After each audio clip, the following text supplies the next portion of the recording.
Okay, so Rick, thank you so much for joining me today. And I know this is a topic you know a lot about as the CEO of Vista Sotheby's, and that Yes, is, yeah, the great wealth transfer. correct.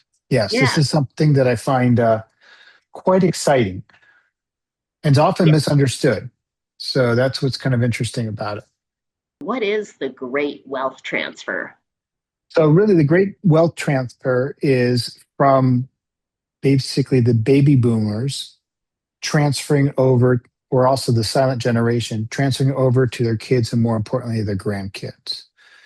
And this is accounting for about $125 trillion in wealth that's being migrated over. What's interesting about that and why it's such a fascinating topic for me is 17 trillion of that is in real estate. And that's basically half of the equity in the United States in real estate total is going to That's pretty amazing. transfer. Yeah. And it's Half going of to the transfer. equity. Half of the equity that we have today is going to transfer. Now, one of the symptoms, or if you will, about the society we have, where we have TikTok and Instagram and food delivery and everything's instant, this is a slow process. Mm. This is going to occur over the next 20 years. So there's no wave, there's no one's going to wake up and everything's going to change. But it's going to be part of our DNA or part of our thought process over the next couple years, 2 decades primarily, as buying habits change, money transfers over, new people enter into the market, the buyer behavior changes. And it's really exciting for real estate because it's one of the great assets that everybody has. It's part of the American dream. It's part of the three basic needs, which is shelter. So it's really part of what we have. But this massive transfer of wealth from one generation to the next is fundamentally changing the way we do real estate. And let me tell you a couple reasons why I think it's kind of exciting. First of all, this glacier move, if you will, it's not a tidal wave, it's a glacier move of movement, is very much protecting the assets. So the grandparents want to pass it on to the kids and then the grandkids. So they want to preserve it. But the original mindset that a lot of people had going back was that you, upon death, you will it or heirs receive your assets. But the grandparents and even parents want to experience that with their kids and their Hmm. grandkids. As you and I both know in our weekly sales meetings when we talk about it, one of the main forces of why somebody's moving is to be next to friends and family. They want to move to be near their kids. They want to be near to their kids and their grandkids. So a lot of people are moving around and are really visualizing or trying to take advantage of the wealth that they've created, the wealth that they can pass on to live and experience that growth. So instead of at the end of someone's life at the will, hey, you see it on TV, so and so inherited a mansion, like, great, that doesn't affect the person who passed away. Now Hmm. we're seeing parents and grandparents intimately involved in helping the next generation buy real estate, in helping with down payment, qualification, um, maybe loaning the money to buy it and then letting them get a loan afterwards. So the whole behavior is slightly different. Yes. And while I'm talking about this new behavior, if you will give me a second on this, I really like kind of associated is my grandparents went through the Great Depression. And I remember my grandma would save the tin cans from the Folgers instant coffee. You would not throw anything away. I would go into her basement. She had a basement. She lived in Iowa. We would go into the basement, and there would be everything, tin cans that would be stacked up, and she'd restore things on it. She had a giant freezer. Anything that wasn't consumed was frozen and used again. Leftovers was part of it. The thermostat was always much lower than it was comfortable. That was just the way they lived, and they were very frugal. The next generation, my parents, had some of that, but not as much. And we kind of looked at it like, why would you?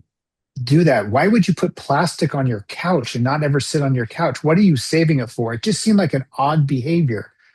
But the way they approached saving money and purchasing power and saving was very different than my parents, and it's even different than my generation, and it's even different than my kids' generation.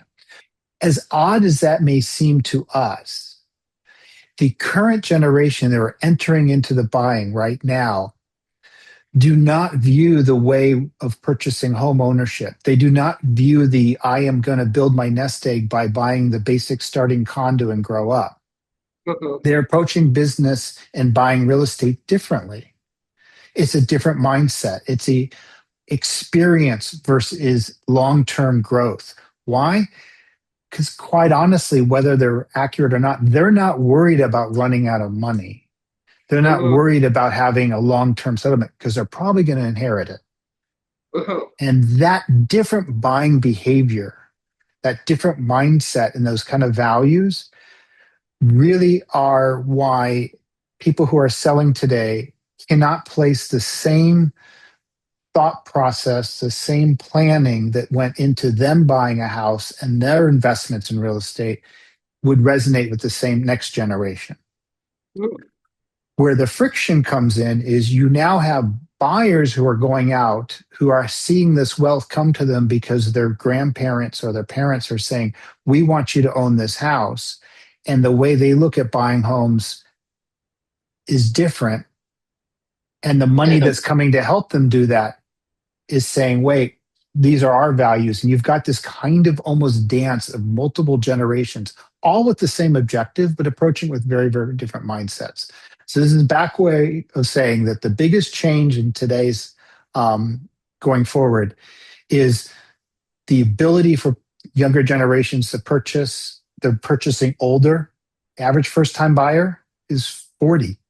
Mhm. The change in the demographics, but it comes down to the fact that the most important thing to make it successful, which always really has been, is open communication in the very beginning, talking about values, talking about what the grandparents or the parents view and why they approach real estate, and the younger generation explaining what they see in real estate. Every generation thinks the next generation has no clue what's going on.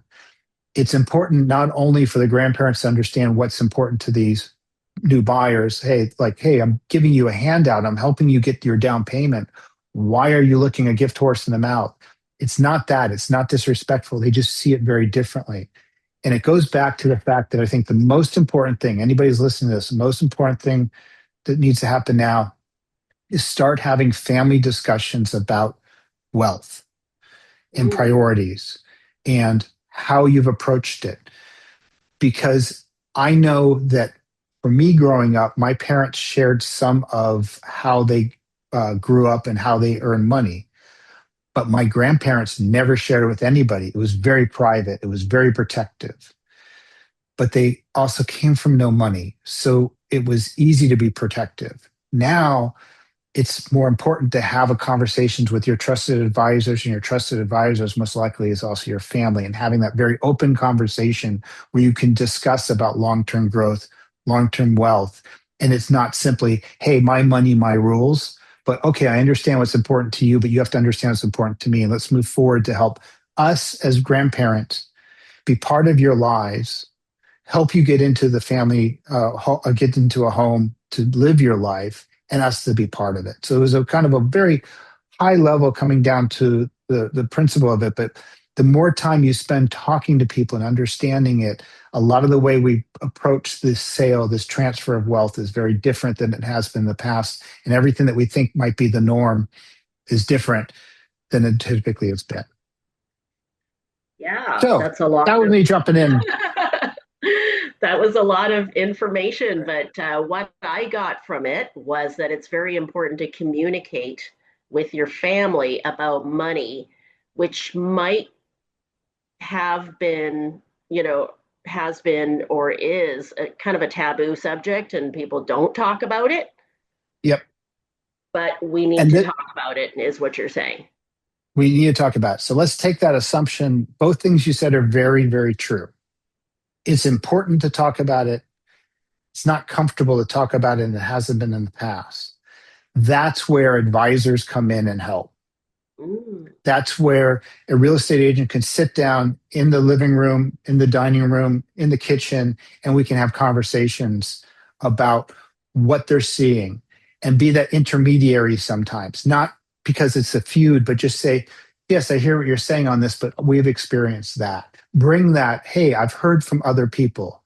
Other people are doing this. What I see out in the industry is this, not focusing on one or the other, kind of bringing that wealth of experience into the family home to have these conversations. And sometimes these are blended families. Sometimes these are a lot of different moving parts. Sometimes when you get a large family and then you have marriages, now you have other parts into it. There's influence on it. There's inequalities. There's a lot of dynamics that come in when you're dealing with more and more money and wealth transfer. And wealth transfer doesn't have to be billions of dollars. It doesn't have to be tens of millions of dollars. It doesn't even have to be $1 million. Wealth is what matters to somebody that they're passing on, to make sure that that wealth that they may have generated at a time is put to good use and they get to enjoy it going forward, and to be part of that conversation where a financial advisor can come in, a tax advisor can come in, inheritance issues, if it gets to that point. Having a trust is so critical. I always joke, in God we trust, everyone else needs a trust. Mhm. And then the most important thing kind of at the end is we want to have the real estate agents there to help out and make sure that they can guide us through half of what all exists out there, half of the equity in the United States in real estate that's transferring. Yes, so important. Now, you mentioned that it's this 20 years, this glacial movement. Has it already started? Yes, it has already It's already started. started. Okay. Um, and I think we can experience it in our day to day lives as agents. We see it where parents and grandparents are moving to be closer to their kids. Okay. Kids are moving around more. They don't find a job in one town and then grow up in that town. They're moving around a lot too. So there tends to be a second home. Hey, we're going to have a second home near our kids because they may not move. So we're seeing it in second homes. We're seeing it in a change in size. I'll get to that in a second. We're seeing it in the way people bring down payments where it might come from family to help get through that purchase. Very often you'll see when there's a competitive market, when you have competitive offers, the deal that's all cash can win. Well, they may not be all cash at the end, but if they have the ability to do that, that kind of gives them that strength in the offer process and help the family can help the buyer get the house. Maybe they have a house to sell and do that. There's a lot of that conversations on it going forward. Absolutely, I agree. What about the concern that some people have that there's all going to be all these baby boomers that have these old houses? They're going to be flooding the market with these old houses, and that the younger generation can't afford them. Have you heard that concern? The word silver tsunami, I think, has put a visual in people's heads of this wave of empty inventory, but the demand is so strong and the supply will increase so slowly that I see that having almost no effect on the market. Each market is somewhat unique. But in markets like the South Bay and Southern California, there is so much demand that we can absorb all the market. The inheritance, the gifts, sometimes the families will hold on to the property, sometimes they'll decide to sell it, whatever that may be. It's not going to be a massive wave that comes through, except for the Great Depression or financial crisis, whatever you want to call it, in 2008, a lot of different terms. Real estate has always grown. There's enough demand and not enough supply. And the housing crisis of 2008, 2009, 2010 was not a housing issue. It was a financing issue. It was a financial uh, problem, not a housing problem. So we've come around and we've corrected that. We see no sign that the supply will outpace the demand. And right now, in the short term, we've been below the demand for the last couple of years. I don't anticipate we will see any kind of short-term effect of that. Good to know. Yeah, there Yeah. is definitely a strong demand. Everybody is interested in houses. When we go to parties or barbecues, people are always asking about the real estate market. Hmm. You mentioned something about buyers, the younger generation, and how we don't understand them. We think that they're looking at a gift horse in the mouth, and they don't want to buy sometimes. Can you share a little bit of insight about buyers that are younger and their mentality? Yes. So I always joke with my wife. I'm like, okay, where's my blind spot? Where do I think something is true and it's not? Hmm. We think bigger is better. We think more land is better. We assume what we like and what gravitated our interests will be the next generation. This generation is more interested, general, but more interested in the experience, where the property is located, walking distance by parks or by downtowns or things. Having a larger lot, having a larger house after a certain point becomes more to maintain, more to upkeep, more to remodel. A what we approach it is, hey, if it's a 1 acre lot and a house has 2 acres, that's got to be more than twice as good because 2 carat diamonds worth more than two 1 carat diamonds.